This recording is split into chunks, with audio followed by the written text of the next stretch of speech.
सऊद जी।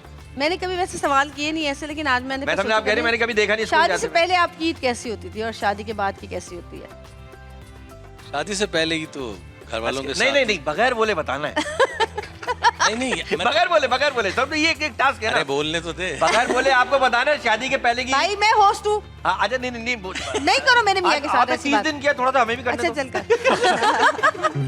नहीं, शादी से पहले तो क्योंकि मैं यहाँ नहीं रहता था, तो सारी फैमिली अमेरिका में थी। मेरे वालिद ईद की नमाज़ पढ़ाते थे वहाँ पर, और उसके बाद हम सारे जाते थे, पूरी फैमिली जाती थी पढ़ने, और सब उनके पीछे नमाज़ पढ़ते थे। तो बहुत पाकिस्तानी होते थे, मुसलमान पढ़ते थे वाशिंगटन में उनके साथ। तो उसके बाद फिर वहाँ पे बहुत से लोग जो ना खाने वगैरह और वन डिश लेकर आते थे, और फिर सारे जमा होते थे, और सब वहीं पे ईद मिलते थे, वहीं पे रहते थे शाम तक। तो अच्छा it's like a picnic and Eid.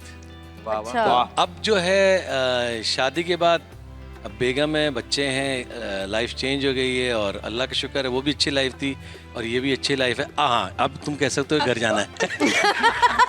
घर नहीं जाना, आप बगैर बोले बताना है।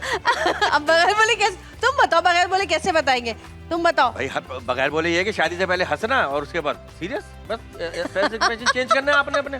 ये तो कह रहा था मैं आपसे। अच्छा आप बताएं, आपकी शादी के बाद पहली ईद है ये माशाल्लाह। अच्छा पिछले साल आपने रमजान ट्रांसमिशन भी की थी ना? रमजान ट्रांसमिशन हाँ, कैसा एक्सपीरियंस था? बहुत अच्छा, आप कर रही हैं माशाल्लाह, बेहतरीन। हाँ। देख रहा होता हूँ मैं, फॉलो कर रहा होता हूँ, तो बड़ा डिफरेंट एक्सपीरियंस था। मैं कहता हूँ ये भी एक अल्लाह ताला की तरफ से एक आपको एक बड़ी रिस्पॉन्सिबिलिटी मिलती है। हाँ। और रमज़ान का इतना बड़ा महीना अल्लाह ताला की तरफ से इतना बड़ा तोहफा, ईद मनाने में ज्यादा मजा आता है ना फिर। बिल्कुल बिल्कुल ऐसा ही है। शादी के बाद की ईद कैसी रही?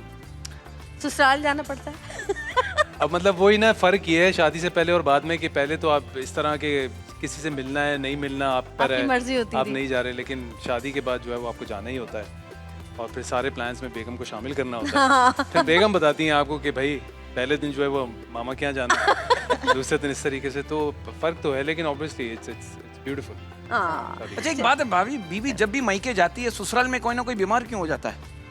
ये अच्छा, मैंने नोट प्री किया। प्लान्ड होता है ये। जैसे बीवी मायके गई ससुराल में कोई ना कोई बीमार, मैंने हाँ, नोट किया। वापस आ जाओ, बीमार हो गए।